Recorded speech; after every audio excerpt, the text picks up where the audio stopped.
सबु सभासद स्वागत करुच्ची और विनम्र प्रणाम जनाऊँची। दुखित आम लास्ट क्लास कर तेरे जाऊ आम कार्यक्रम आरंभ करने पूर्व गोटे प्रेयर माध्यम ओं अज्ञानतिमिरान्धस्य ज्ञानञ्जनशलाकया चक्षुरुन्मिलितं येन तस्मै श्रीगुरवे नमः। नमो विष्णुपादाय कृष्णप्रेष्ठाय भूतले श्रीमते भक्तिवेदान्त स्वामिनिति नामिने। नमस्ते सरस्वती देवे गौरवाणी प्रचारिणे निर्विशेष शून्यवादी पाश्चात्य देशतारिणे। नमो महावदन्याय कृष्ण प्रेम प्रदायते कृष्णाय कृष्ण चैतन्य नाम्ने गौरतुषे नमः। हे कृष्णा करुणा सिंधु दीनबंधु जगत्पते गोपीश गोपिका कांत श्री राधा कांत नमस्तुते। तप्त कांचन गौरंगी राधे वृंदावनेश्वरी वृषभानुसुते देवी प्रणमामि हरिप्रिये। वाञ्छा कल्पतरुभ्यश्च कृपा सिन्धुभ्य एव च पतितानां पावनेभ्यो वैष्णवेभ्यो नमो नमः। जय श्री कृष्ण चैतन्य प्रभु नित्यानंद श्री अद्वैत गदाधर श्रीवासादि गौर भक्त वृंद। हरे कृष्णा कृष्ण कृष्ण हरे हरे हरे राम राम राम हरे हरे। ओम नमो भगवते वासुदेवाय। ओम नमो भगवते वासुदेवाय। ओम नमो भगवते वासुदेवाय। हरे कृष्ण। तबे आमे अर्जुन विषाद योग प्रथम अध्याय भगवत श्रीमद भगवद गीता प्रथम अध्याय आमे 38 नंबर श्लोक पर्यंत कंप्लीट करितले। तबे जाऊ आमे चली कौन ना अर्जुन युद्ध करने इच्छा प्रकाश करूना युद्ध करेनि बोली कहते पांचटी कारण दर्शाऊँच से पांचटू प्रथम जो चारोटी प्रथम अध्याय से आम तीनोटी कारण ऑलरेडी आम आलोचना कर आज चतुर्थ कारण। प्रथम कारण से देते जे एमाने मोर निज लोक स्वजन निज परिवार लोक मारिबी करुणा युक्ति देते। द्वितीय जस्ट टिके म्यूट कर दियो। द्वितीय युक्ति से देते जे जदि मु मारिबी एवं राज्य पाइबी राज्य तो पाइबी सुख पाइबी किंतु मु उपभोग करी केमती कारण जहाँ मुझे सब पाइबी से नथिबे तेणु उपभोग न कर गोटे कारण से दर्शाऊँ। तृतीय कारण से देले जे एमाने होचंदी मोर निज लोक मारिदेले मोर पाप हम तेणु पापर प्रतिक्रिया अच्छी तेणु पापर फल भोगिया मते बारंबार ए भौतिक जगत को आसवा पड़ो पुणी दुख जंत्रणा कष्ट भोगिया पड़ो मुक्ति नाही मो पाई तेणु पाप प्रतिक्रिया सेटा गोटे से दौरान कारण एटा तृतीय। चतुर्थ कारण वर्तमान से तृतीय कारण देला बेले 38 नंबर श्लोक रे से 37-38 से गोटे इंडिकेशन देइचंदी कुलक्षय से कुलक्षय दोष आम आज आलोचना करवा। तेरे कुलक्षय से कहते जे कुलक्षय माने जतले परिवार बुड़ी जाउची सेतबेले कौन कौन समस्या देखा होची बड़ी 6टी समस्या देखा जाता एवं आम आलोचना करवा। ये 39 नंबर श्लोक रु आरंभ होला से समस्या गुड़ी सब समस्ते म्यूट कर दियंतु बस। तबे वर्तमान से कहते 39 नंबर श्लोक रे मु ताकू शेयर करूची स्क्रीन रे।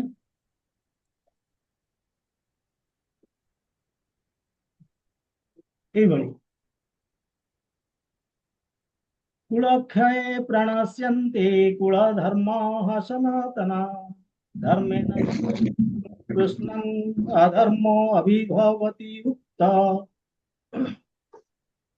एटी कहउचंदी कुलक्षये प्रणश्यन्ति କୂଳ ଧର୍ମ ସନାତନ।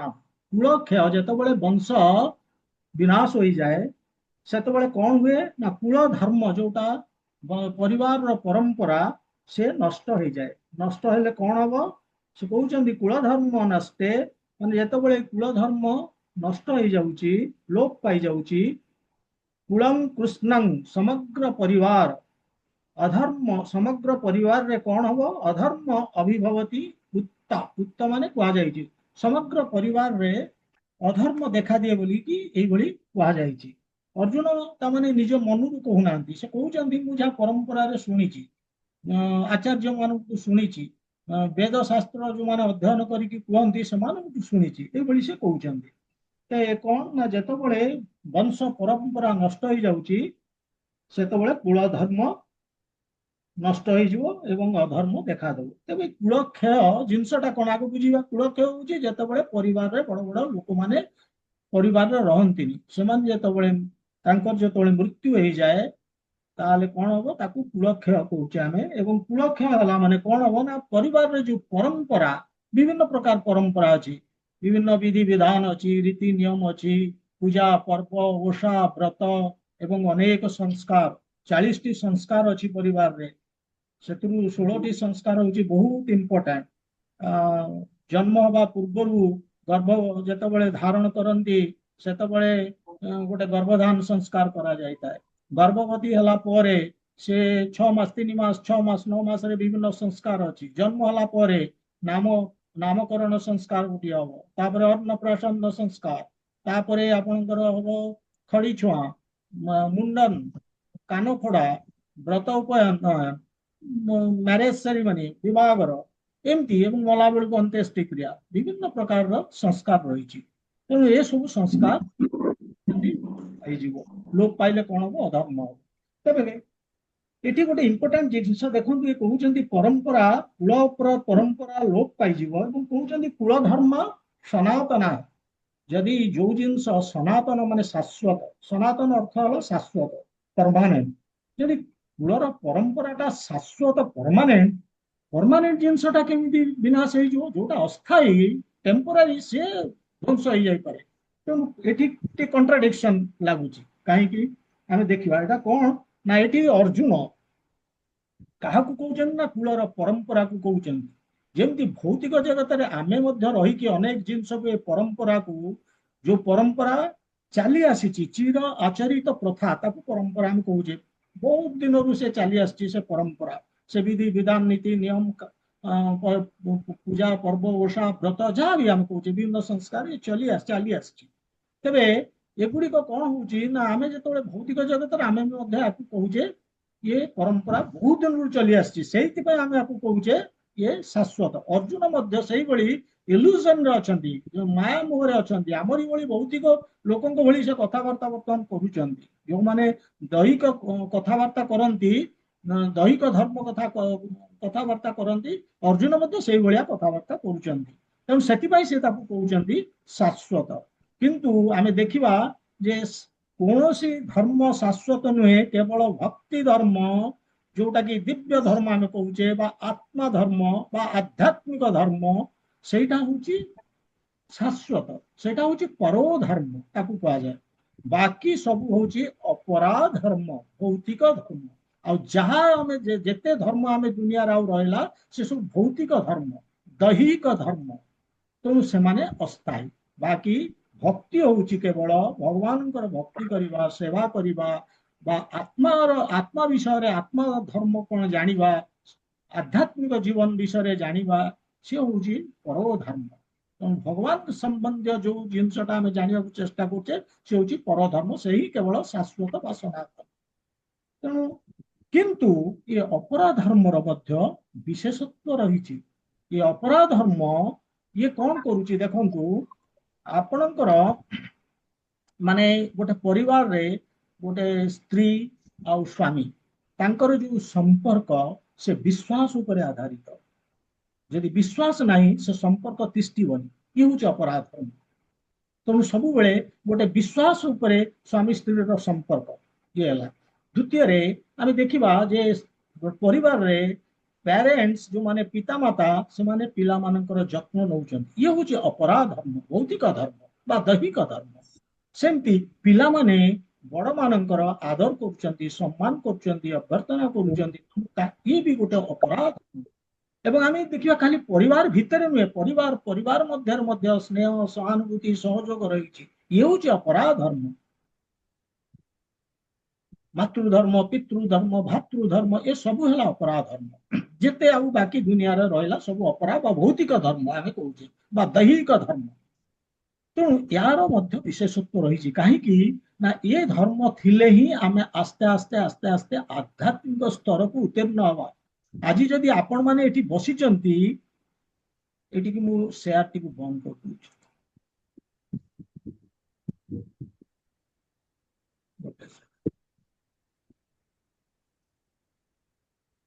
ଆଜି ଯଦି ଆମେ ଏଇଠି ସମସ୍ତେ ଆମେ ଏଇଠି ବସିଛେ, କାହିଁକି ବସିଛେ ବୋଲେ ସେଇ ସେଇ ଅପରାଧ ଧର୍ମଟା ଆମେ କରିଛେ ବୋଲିକି ଆମେ ଆଜି ଆଧ୍ୟାତ୍ମିକ ଧର୍ମ କଥା ଚିନ୍ତା କରୁଛେ, ପର ଧର୍ମ।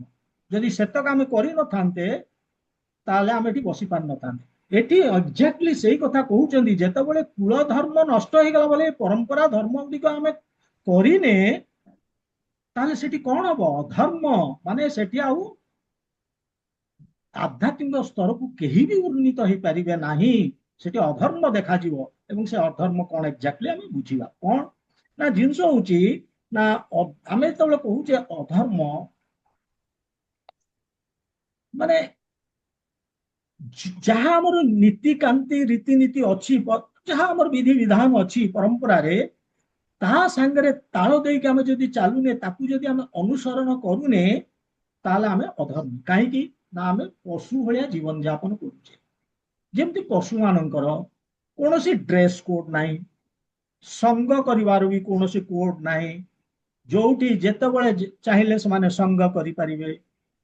ଆମେ ତ ସେଇଭଳିଆ ନୁହେଁ ନା। କିନ୍ତୁ ଯେତେବେଳେ କୁଳ ଧର୍ମ ନଷ୍ଟ ହଉଛି, ଆମେ ସେଇଭଳି ପଶୁ ଭଳିଆ ଜୀବନ ଯାପନ କରିବା ବୋଲିକି କୁହାଯାଉଛି, ଏଇ ଶ୍ଲୋକ ଅନୁସାରେ କୁହାହଉଛି। ଏବଂ କଣ ହବ ନା ଆମର ସୋସାଇଟିରେ ବିଭିନ୍ନ ବିଶୃଙ୍ଖଳା ଦେଖାଯିବ। କାହିଁକି ନା ଦେଖନ୍ତୁ, ଯେତେବେଳେ ଗୋଟେ ସଂସ୍ଥାରେ ପିଅନ ଅଛନ୍ତି, କ୍ଲର୍କ ଅଛନ୍ତି, manager, deputy manager, deputy general manager, ଏମିତି ସବୁ ବିଭିନ୍ନ ଜେନେରାଲ ମ୍ୟାନେଜର ଉପରକୁ ଉପରକୁ ସମସ୍ତଙ୍କର ଗାଇଡଲାଇନ୍ସ ଅଛି କିଏ କଣ କାମ କରିବ।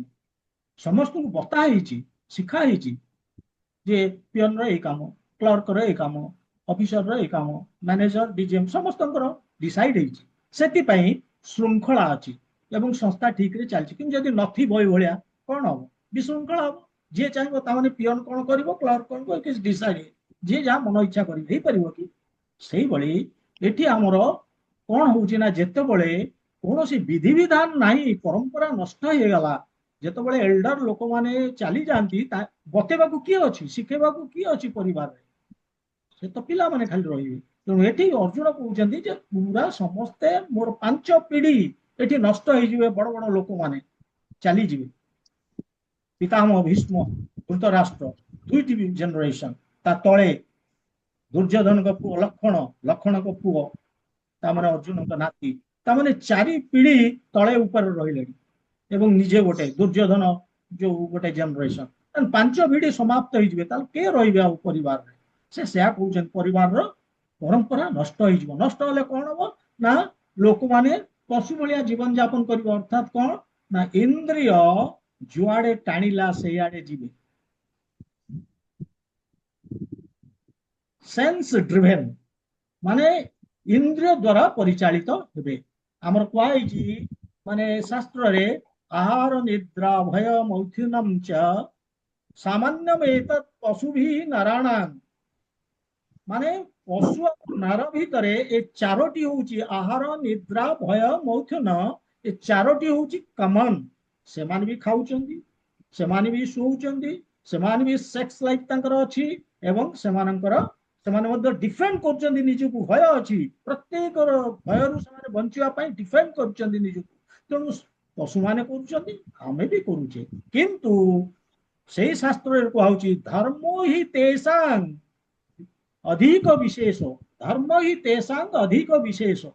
କିନ୍ତୁ ଧର୍ମ ହଉଛି ମନୁଷ୍ୟ ପଶୁ ଭିତର ମାନେ डिफरेंस स्पेशलिटी धर्मटा हूँ माने आमे डिफरेंट हो जाऊे दृष्टि आमर धर्म अच्छे किंतु जदि नहीं धर्मेण हीना पशु भी समान जदि धर्म नहीं ताले आमे पशु सांगे समान है अर्थात से आहार निद्रा भय मैथुन चारोटी कर्म करुँच आमे भी से करवा तेणु ये धर्म माने कौन धर्म अर्थ हूँ भक्ति भगवान आध्यात्म जीवन आत्मा विषय चिंता करवा आमे आत्मा कि आमे दैहिक जीवन खाली आमे बीतौचे तेणु परिवार जिते बड़ लोक चलीजे से परंपरा नथिबो इंद्रिय ड्रिवेन हे माने सेंस ड्रिवेन इंद्रिय द्वारा परिचालित हे ताने से केबेले इंद्रिय केबेले भल जिनस को टाणेनि सब खराब जिनस आड़े इंद्रिय टाणिक निये आम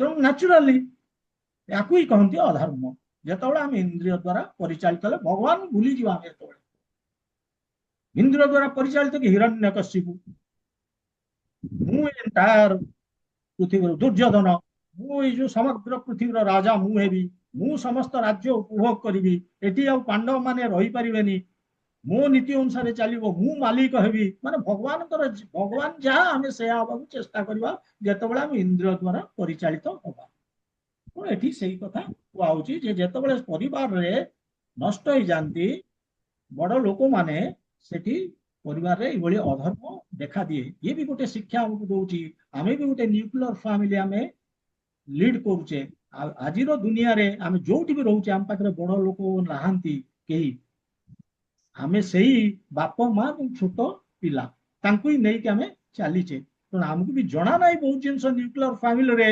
एक्चुअली विधि विधान कौन परंपरा कौन तेणु आमको किए गाइड कर भगवत गीता गाइड कर ये आमको शिखेब कौन एक्चुअली से नियम कौन कौन सब जिन भगवत गीता आम तो शिखी ताले आम पिला शिखई पारिबा से पुणी पिला शिखई पारिबे एवं परंपरा रे ये पुणी चलिबो तो ये गोटे शिक्षा मिलूची आमको आज दुनिया रे आमर अवस्था से तेणु ये है 39 नंबर श्लोक जे अधर्म देखादेव जिते कुल धर्म नष्ट हो जाऊँगी कूल क्षय हो जाऊँगी फल कूल धर्म नष्ट हो जाऊँगी अर्थात परिवार परंपरा नष्ट होची परंपरा नष्ट होले अधर्म देखा दूची ये है प्रथम श्लोक एवं नेक्स्ट आम जा 40 नंबर श्लोक से कहते कौन ये 40 नंबर श्लोक मुझे वर्तमान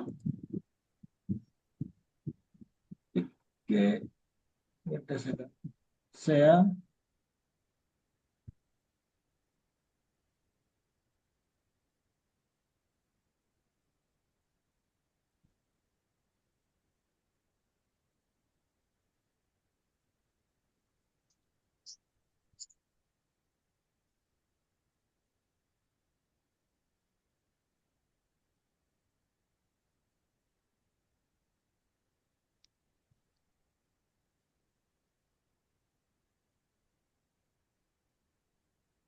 अधर्म अभिभवात् कृष्ण प्रदुष्यन्ति कुलस्त्रियः स्त्रीषु दुष्टासु वार्ष्णेय जायते वर्णशंकरः एटी कौन कहले अधर्म अभिभवात् जेतबळे अधर्म पूर्व श्लोक कहला ना कुलक्षय हो कुल धर्म हम कुल धर्म नष्ट हो गले कौन हम अधर्म देखा नेक्स्ट से जोड़ी कहते अधर्म अभिभवात् जेतबळे अधर्म देखा कृष्ण अर्जुन कहते प्रदीर्ष्यन्ति कुल स्त्री जो माने कुल स्त्री से माने नष्ट हो जाती स्त्रीषु दुष्टासु जेतबळे स्त्री माने ये नष्ट हो गले वार्ष्णेय बोले वृष्णि वंशर कृष्ण कहते वृष्णि वंशर तेणु कहते वार्ष्णेय हे वार्ष्णेय जायते वर्ण शंकर माने जन्म होती अर्थात अवांछित पिला माने संतान माने जन्म होती से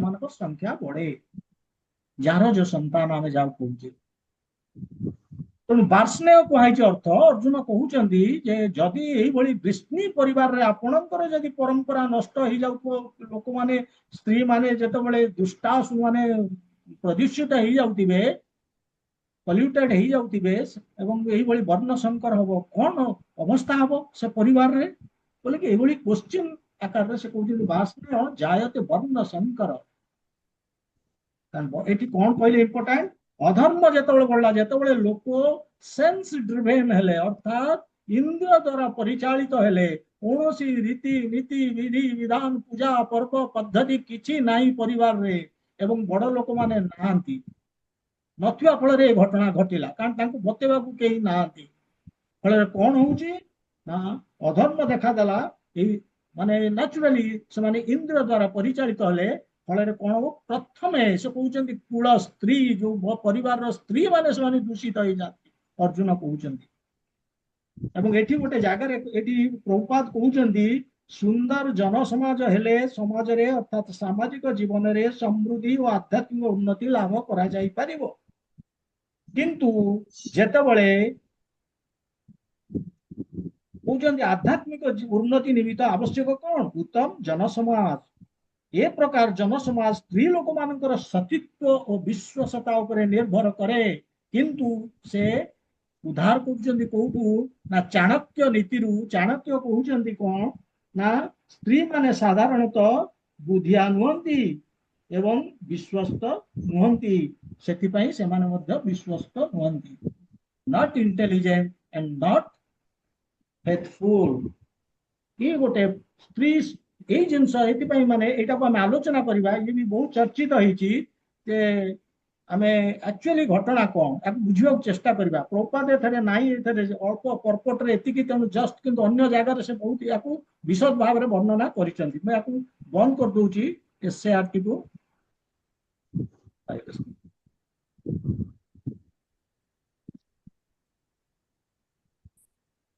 मुझे बंद करदेली अच्छा ये कहते कौन ना एक्चुअली स्त्री मानकर कौन दरकार से माने सबुबले सुरक्षित रहिबा दरकार आपण देखंतु परिवार रे अतीत रे मध्य हमें देखुतिले पिला झियोटी को हम बहुत कम बयस रे विवाह कर दूतिले बाल्य विवाह थिला तार रीजन अछि जस्टिफिकेशन भी अछि तबे जाओ हमें से भितर को जीवानी स्त्री माने कौन ना तांकर सुरक्षा दरकार सुरक्षा के दिए परिवार पिता दियंती नले भाई दियंती एवं पिता भाई जो पर्यंत से विवाह करना बड़ होना सुरक्षा पितार दायित्व किंतु जिते से बड़ हो जाती से दायित्वटी दे दियंती आउ गोटे पिला को समर्पण करके कन्यादान कहती एवं से समर्पण कहती जे ता एवं सी तार सुरक्षा करिवो ताकू दायित्व देदेले से पिलाटी को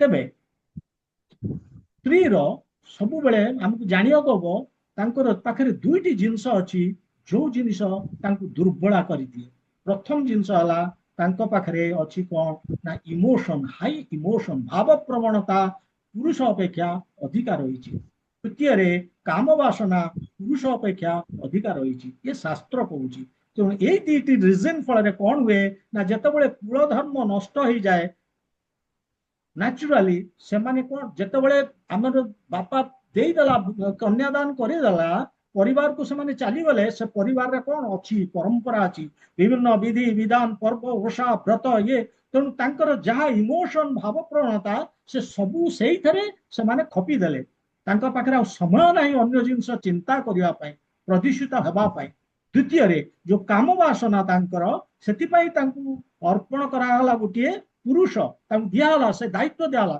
काम वासना तांकर मेंटिला तेणु दुईटी जाकर यत्न ऑटोमेटिकली हो गला जितेबाला यही परंपरा अच्छी बोलिकी जदि परंपरा नहीं वर्तमान कौन हम ना ये जो इमोशन एवं हाई इमोशन माने भाव प्रवणता अधिक स्त्री एवं काम वासना अधिक वर्तमान कौन हम अन्य लोक जितेबाला पुरुष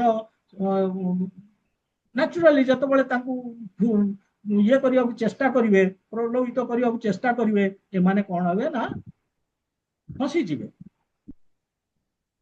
यही होता है बेहकी जीवे से भूली भाली से तो बेहकी जीवे बेहकी गला पड़े जो तांकर जो संग करेंगे से संग रे जो पिला हेबे से वर्ण संकर हेबे कहीं ना जेतबेले नॉर्मली आमर जेतबेले होउची आमर तांकर चेतना सही चेतना नुहे काम वासना चेतना सेटा किंतु कोडी जोटी माने ପୁରୁଷ ନାଇଁ ଅନ୍ୟ ପୁରୁଷ ସାଙ୍ଗରେ ସେମାନେ ସଙ୍ଗ କଲେ। କିନ୍ତୁ ଯେତେବେଳେ ଆମର ଯେତେବେଳେ କଣ ହୁଏ ନା ଆମେ ଯେତେବେଳେ ଦେଇଛେ ଗୋଟେ ପୁରୁଷକୁ ଆମେ କନ୍ୟାଦାନ କରିଛେ ସେଠି କଣ ସ୍ତ୍ରୀ ପୁରୁଷ ତାଙ୍କର ଚେତନା ଠିକ ଥାଏ ଅର୍ଥାତ୍ ଗର୍ଭଧାନ ସଂସ୍କାର କରିଥାନ୍ତି ସେମାନେ ପୂର୍ବରୁ ଏବଂ ସେଥିପାଇଁ ସେମାନେ ସନ୍ତାନ ପାଇଁ ପ୍ରିପେୟାର୍ଡ ହୁଅନ୍ତି ତାଙ୍କର ମାନସିକ ଲେଭେଲରେ। ତ ସେଥିପାଇଁ ଅଛି କେତେ ପ୍ରକାରର ନିୟମ କାନୁନ ଅଛି କଣ ଖାଇବେ କୋଉ ଭଳିଆ ଚିନ୍ତା କରିବେ କୋଉ ଜିନିଷ ଖାଇବେନି ପ୍ରାଣାୟାମ କରିବେ ଯୋଗ କରିବେ ତା ସାଙ୍ଗରେ ଗୀତା ଭାଗବତ ପଢିବେ ଶୁଣିବେ। ଇସ୍କନରେ ଅଛି 50 ରାଉଣ୍ଡ ଜପ କରିବେ ସଙ୍ଗ କରିବା ପୂର୍ବରୁ ଛୁଆଟିଏ ପାଇଁ ସେମାନେ 50 ରାଉଣ୍ଡ ଜପ କରିବେ ସ୍ତ୍ରୀ ପୁରୁଷ ଉଭୟ। ଏସବୁ ନିୟମ ଅଛି ହେଲେ ସୁନ୍ଦର ପିଲାଟିଏ ଆସିବ। କିନ୍ତୁ ଏ ଚେତନା ନଥାଏ ବର୍ତ୍ତମାନ ଯୋଉଠି କୁଳକ୍ଷୟ ହେଇଯାଇଛି ପରମ୍ପରା ନଷ୍ଟ ହେଇଯାଇଛି ଏବଂ ସେଠି ସ୍ତ୍ରୀ ମାନେ ଅନ୍ୟ ପୁରୁଷ ସାଙ୍ଗରେ ଆଟ୍ରାକ୍ଟ ହେଇଗଲେ ଆକର୍ଷିତ ହେଇକି ସେଠିକି ଚାଲିଗଲେ ଏବଂ ସଙ୍ଗ କଲେ ଫଳରେ ସେ ପିଲା ଗୁଡିକ ବର୍ଣ୍ଣଶଙ୍କର ହେଲେ। ତେବେ ଏଠି ଯୋଉ କୁହାହେଇଛି ଅନଇଣ୍ଟେଲିଜେଣ୍ଟ ସ୍ତ୍ରୀ ମାନେ ତାକୁ ଆମେ ବୁଝିବାକୁ ଚେଷ୍ଟା କରିବା। ଏଠି ପ୍ରଭୁପାଦଙ୍କର ନାଇଁ ପର୍ପଟରେ ଜାଗା ନାହିଁ ସେ ତାକୁ ସେ ଅନ୍ୟ ଜାଗାରେ କହିଛନ୍ତି ଭାଗବତଙ୍କର ବିଭିନ୍ନ ସ୍ତରରେ ତାକୁ ବହୁତ ବଢିଆ କରି ଡେସ୍କ୍ରାଇବ କରିଛନ୍ତି ଯେ ବୁଦ୍ଧିଆ ନୁହନ୍ତି କି ବିଶ୍ୱସ୍ତ ନୁହନ୍ତି। ଆକ୍ଚୁଆଲି ଏ ଜିନିଷ ହଉଛି ଆମକୁ ବୁଝିବାକୁ ପଡିବ ଯେ ଯୋଡ଼ିଏ ସ୍ତର ଅଛି ଭୌତିକ ସ୍ତର ଏବଂ ଆଧ୍ୟାତ୍ମିକ ସ୍ତର। ଭୌତିକ ଭୌତିକ ସ୍ତରରେ ଏ ଜିନିଷ ଏଇ ଯୋଉ କମେଣ୍ଟଟି ଦଉଛନ୍ତି କିଏ ଆମର ଚାଣକ୍ୟ ପଣ୍ଡିତ ଏବଂ ପ୍ରଭୁପାଦ ମଧ୍ୟ ତାକୁ କୋଟ କରୁଛନ୍ତି ଏ ଠିକ। ସେଥିପାଇଁ ଯେତେବେଳେ ପ୍ରଭୁପାଦଙ୍କୁ ସ୍ତ୍ରୀ ଲୋକମାନେ ଯାଇ କହିଲେ କଣ ଏଇଟା ଠିକ ଆପଣ ଯୋଉ କହିଦଉଛନ୍ତି ଏଠି ଲେଖିଛନ୍ତି ଚାଣକ୍ୟ କହିଲେ ଏବଂ ଆପଣ ବି ତାକୁ ଏଣ୍ଡୋର୍ସ କରିଦେଲେ ଏବଂ କହିଦେଲେ ଯେ ସ୍ତ୍ରୀ ମାନେ ହଉଛନ୍ତି ନିର୍ବୁଦ୍ଧିଆ ତାଙ୍କର ବୁଦ୍ଧି କମ ଏବଂ ଇଏ ଏଇଟା କଣ ଠିକ। ପ୍ରଭୁପାଦ କହିଲେ ଯଦି ତମେ ଭାବୁଛ ତମେ ଜଣେ ସ୍ତ୍ରୀ ତାହେଲେ ୟୁ ଆର ଲେସ୍ ଇଣ୍ଟେଲିଜେଣ୍ଟ। ତମେ ଯଦି ପୁରୁଷ ୟୁ ଆର ଲେସ୍ ଇଣ୍ଟେଲିଜେଣ୍ଟ। ତମେ ଯଦି ଭାରତୀୟ ତମେ ଲେସ୍ ଇଣ୍ଟେଲିଜେଣ୍ଟ। ତମେ ଯଦି ଆମେରିକାନ ତମେ ଲେସ୍ ଇଣ୍ଟେଲିଜେଣ୍ଟ। ଏବଂ ତମେ ଯଦି ଭାବୁଛ ଯେ ତମେ ଜଣେ ବିରାଟ politician prime minister of India କିଛି ବି କରିଦବ ତମେ ଲେସ୍ ଇଣ୍ଟେଲିଜେଣ୍ଟ। ଅର୍ଥାତ୍ ଭୌତିକ ସ୍ତରରେ ରହି ଦୈହିକ କଥା ଚିନ୍ତା କରିକି ଦୈହିକ ସମ୍ପୃକ୍ତ ଯାହା ଆମେ ଚିନ୍ତା କରୁଛେ ତାହେଲେ ଆମର ଇଣ୍ଟେଲିଜେନ୍ସ କମ। ତା ନହେଲେ ସ୍ପିରିଚୁଆଲ ଲେଭେଲରେ ପ୍ରଭୁପାଦ କହୁଛନ୍ତି ସ୍ପିରିଚୁଆଲ ଲେଭେଲରେ ଇକ୍ୱାଲି ବୋଥ ଆର୍ ଇକ୍ୱାଲି ଇଣ୍ଟେଲିଜେଣ୍ଟ। କାହିଁକି ନା ସ୍ପିରିଚୁଆଲ ଲେଭେଲ ଅର୍ଥ ହଉଛି ଆତ୍ମାର କଥା। ଯେତେବେଳେ ମୁଁ କହିବି ଆତ୍ମା ଆତ୍ମାର ଲିଙ୍ଗ ନାହିଁ। କେବଳ ଭୌତିକ ସ୍ତରରେ ଆତ୍ମା ଯେତେବେଳେ ଶରୀରରେ ପଶୁଛି ସେ ଲିଙ୍ଗ ହଉଛି ପୁଲିଙ୍ଗ ସ୍ତ୍ରୀଲିଙ୍ଗ ଭୌତିକ। କିନ୍ତୁ ଆତ୍ମା ଯିଏ ଭଗବାନଙ୍କ ପାଖରେ ଆମେ ଯେତେବେଳେ ଆମେ ଶରୀରରୁ ବାହାରିକି ଭଗବାନଙ୍କ ପାଖରେ ଆମେ ଯେତେବେଳେ ତାଙ୍କର ସେବା କରୁଛେ ଆତ୍ମା ରୂପରେ ସିଏ ହଉଛି ସେ ସେ ହଉଛି ଗୋଟେ ବ୍ୟକ୍ତି ଇଣ୍ଡିଭିଜୁଆଲ। ତାର କୌଣସି ସେଠି ସେ ପୁରୁଷ ସେମିତି ଦେଖିଲେ ଆମେ ସମସ୍ତେ ହଉଛେ ସ୍ତ୍ରୀ ପୁରୁଷ ବି ଏଠି ସ୍ତ୍ରୀ କାରଣ ପ୍ରକୃତି ଆମେ ପ୍ରକୃତିର ଅର୍ଥ ହଉଛି ସ୍ତ୍ରୀ ଯିଏ ଯାହାକୁ ଉପଭୋଗ କରାଯାଏ ଏବଂ ଦୁନିଆରେ ଜଣେ ଉପଭୋଗ କରିବ ସେ ହଉଛନ୍ତି ଜଣେ ପୁରୁଷ ସେ ହଉଛନ୍ତି ଭଗବାନ। ଆଉ ବାକି ସମସ୍ତେ ସବୁ ଜୀବ ହେଲେ enjoyed. He is the only one who is enjoyer. ତେଣୁ ସେ ଦୃଷ୍ଟିରୁ ଆମେ ଦେଖିବା ଭୌତିକ ସ୍ତରରେ ଏ ଜିନିଷଟା ଠିକ ସେ ଯୋଉଟା କହିଲେ କିନ୍ତୁ ଆଧ୍ୟାତ୍ମିକ ସ୍ତରରେ ନୁହେଁ ଆମେ ସମସ୍ତେ ସମାନ। କେହି ଆମେ ଯଦି କହିବା ଯେ ଅନଫେଥଫୁଲ ସେଟା ଠିକ ନୁହେଁ। ଆମେ ଯଦି କହିବା ଅନଇଣ୍ଟେଲିଜେଣ୍ଟ କୋଉଠି ଆଧ୍ୟାତ୍ମିକ ସ୍ତରରେ ତାହେଲେ ରଙ୍ଗ। କାହିଁକି ନା ଆଧ୍ୟାତ୍ମିକ ସ୍ତରରେ ଆମେ ବି ଦେଖିବା ଯଦି ପୁରୁଷ ମାନେ ସ୍ତ୍ରୀ ମାନଙ୍କୁ ଆଧ୍ୟାତ୍ମିକ ଜଗତକୁ ଉତ୍ତୀର୍ଣ୍ଣ କରିବା ପାଇଁ ସହାୟ ହେଇଛନ୍ତି ବହୁତ ଏକ୍ସାମ୍ପଲ ଅଛି ଯେମିତି କର୍ଦମ ମୁନି ଦେବହୂତିଙ୍କୁ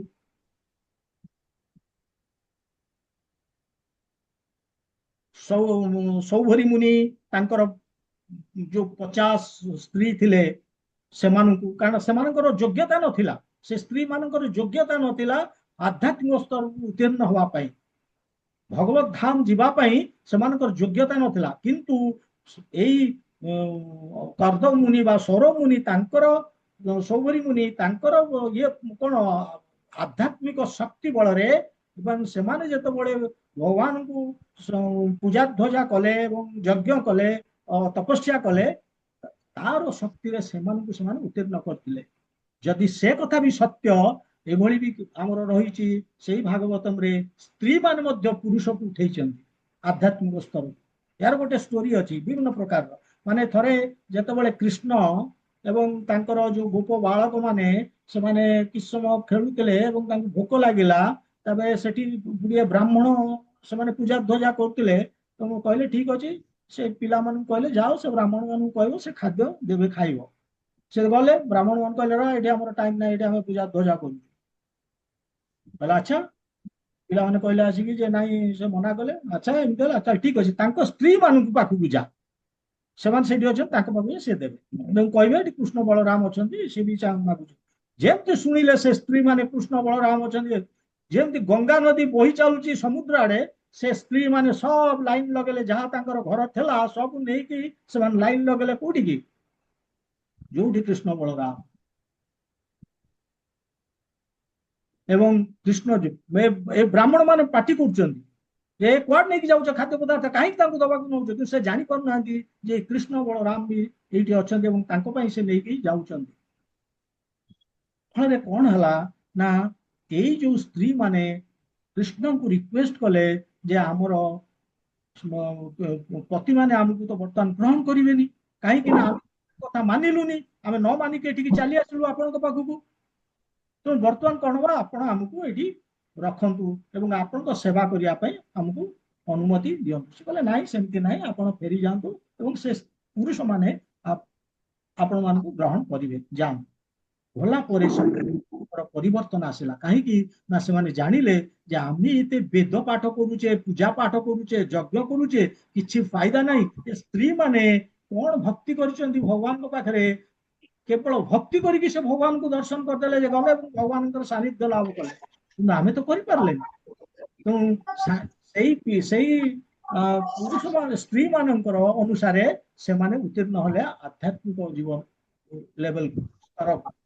ତାମାନେ କିଏ ଏଠି ସହାୟ ହେଲା? ସ୍ତ୍ରୀ ମାନେ। ଏଭଳି କାଳିଆକୁ ଯେତେବେଳେ କାଳିଆ ନାଗ ଯୋଉ ଯମୁନାରେ ତା ଉପରେ ଯେତେବେଳେ ଡ୍ୟାନ୍ସ କରୁଥିଲେ କିଏ, କୃଷ୍ଣ, ଏବଂ କାଳିଆର ନାଗପତ୍ନୀ ଯୋଉମାନେ ଥିଲେ ସେ ବହୁତ ଥିଲେ, ସେମାନେ ହଉଛନ୍ତି କୃଷ୍ଣ ଭକ୍ତ।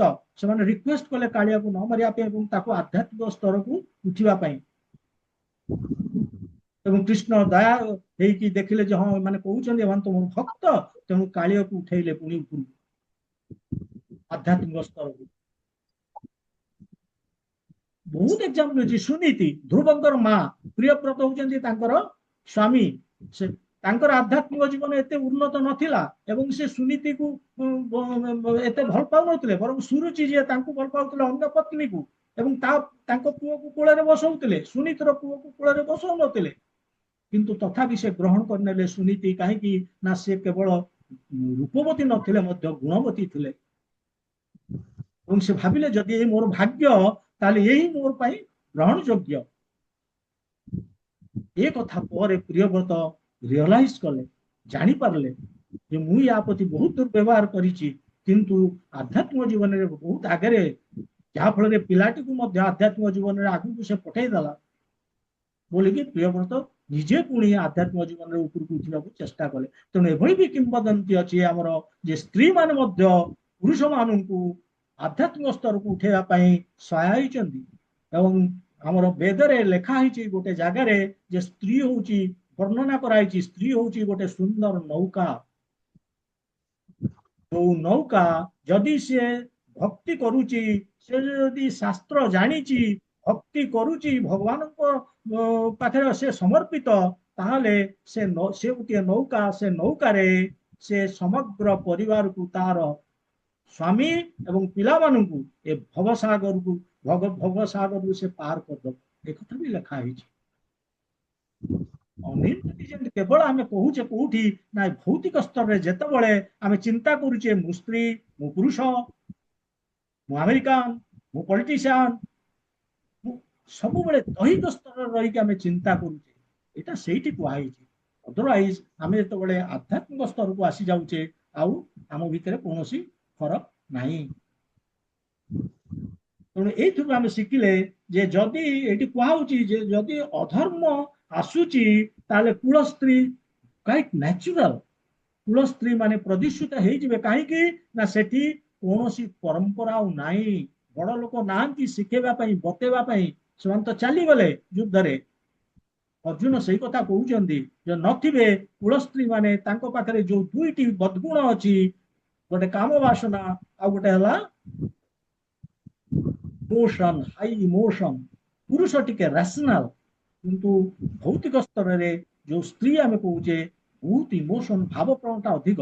କିନ୍ତୁ ଯେତେବେଳେ ସେ ସୁରକ୍ଷାରେ ରହେ ଏ ଦିଟା ଯାକ ପଜିଟିଭ କାମ କରୁଛି ସୁରକ୍ଷିତ ଅବସ୍ଥାରେ ରହିଲେ ଏ ଦିଟା ସେ ପରିବାର ପାଇଁ ସେ ସମର୍ପିତ ଏଇ ଇମୋସନ କାମ ଦଉଛି। ସେ ଯୋଉ ବିଧି ବିଧାନ ଅଛି ପରମ୍ପରା ଅଛି ସେଇ ତାକୁ ହିଁ ସେ ଆଗ ବଢଉଛି ଏବଂ ଏ ପରମ୍ପରା ଜରୁରୀ। ଏ ପରମ୍ପରାରେ ଆମେ ବଢିଛେ ବୋଲିକି ଆଜି ଆମେ ଏଇଠି ଏକାଠି ବସିଛେ ଆଧ୍ୟାତ୍ମିକ ସ୍ତରକୁ ଆମେ ଯିବା ପାଇଁ ଚେଷ୍ଟା କରୁଛେ। ତେଣୁ ଏ ପରମ୍ପରା ଆମ ପାଇଁ ଦରକାର। ଜୀବନରେ ଉନ୍ନତି ଆମେ ଯୋଉ ଆଧ୍ୟାତ୍ମିକ ଜୀବନରେ ଦିଗରେ ଆମେ ଉନ୍ନତି କରିବାକୁ ହେଲେ ଆମକୁ ଏ ପରମ୍ପରାରେ ବଢିବାକୁ ହବ। କିନ୍ତୁ କୃଷ୍ଣ ଅର୍ଜୁନ କହୁଛନ୍ତି କୃଷ୍ଣ ଏମାନେ ତ ନଷ୍ଟ ମୁଁ ତ ଏମାନଙ୍କୁ ମାରିଦେବି। ସେ ଏଇ ଆର୍ଗୁମେଣ୍ଟ ଦଉଛନ୍ତି ବର୍ତ୍ତମାନ ଯେ ପ୍ରଥମେ କହିଲେ ଯେ ଅଧର୍ମ ହବ ନେକ୍ସଟ କହୁଛନ୍ତି ପ୍ରୋବ୍ଲେମ କୁଳ ସ୍ତ୍ରୀ ଦୂଷିତ ହେଇଯିବେ ଫଳରେ ବର୍ଣ୍ଣ ସଂକର ହବ ଏବଂ ବର୍ଣ୍ଣ ସଂକର ହେଲେ କଣ ହବ ପ୍ରୋବ୍ଲେମ ସମସ୍ୟା ସେ ପୁଣି ନେକ୍ସଟ ଶ୍ଲୋକରୁ ପୁଣି କହିବା ଆରମ୍ଭ କରିବେ 41ରୁ। ଆଜି ସମୟ ହେଇଯାଇଛି ଆଉ 2 ମିନିଟ ସମୟ ଅଛି ତେଣୁ ଆମେ ଆଜି ଏତିକିରେ ବିରାମ ନବା।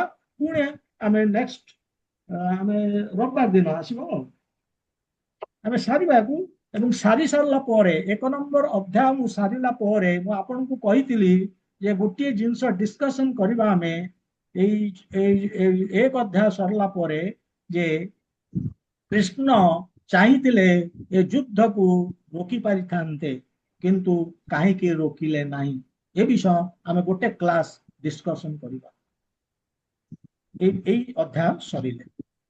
ସେଇଟା ମୁଁ କହିଥିଲି ଆଗରୁ ଯେତେବେଳେ ମୁଁ ଆପଣଙ୍କୁ କହୁଥିଲି ଯେ 1 ରୁ 1 କଣ କହୁଛି 2 ରୁ 11 କଣ କହୁଛି ତାପରେ 12 ରୁ 20 ପର୍ଯ୍ୟନ୍ତ କଣ ହେଲା ଜିନିଷଟା 21ରୁ କଣ ଆମେ ଶିଖିଲେ ସେଥିରେ ଗୋଟେ ଜିନିଷ ମୁଁ କହିଥିଲି ଯେ 27ରୁ ଯୋଉ ଆମେ ଆସିଲେ କୋଉ ଯାକେ 46 ପର୍ଯ୍ୟନ୍ତ ସେଥିରେ ଆମେ ଦେଖିବା ଯେ ଏଇ ଜିନିଷଟା ଆମର ଆସିବ ଯେ କଣ କଣ ପାଇଁ କୃଷ୍ଣ ଏ ଯୁଦ୍ଧକୁ ରୋକିଲେ ନାହିଁ। ସେ ତ ଭଗବାନ ଚାହିଁଥିଲେ ରୋକି ଦେଇ ପାରିଥାନ୍ତେ ଏତେ ବଡ ବଡ ହିଂସା ହେଇଗଲା ଲୋକ ମରିଗଲେ ଏଇ ଜିନିଷଟା ଆମେ ଆଲୋଚନା କରିବା।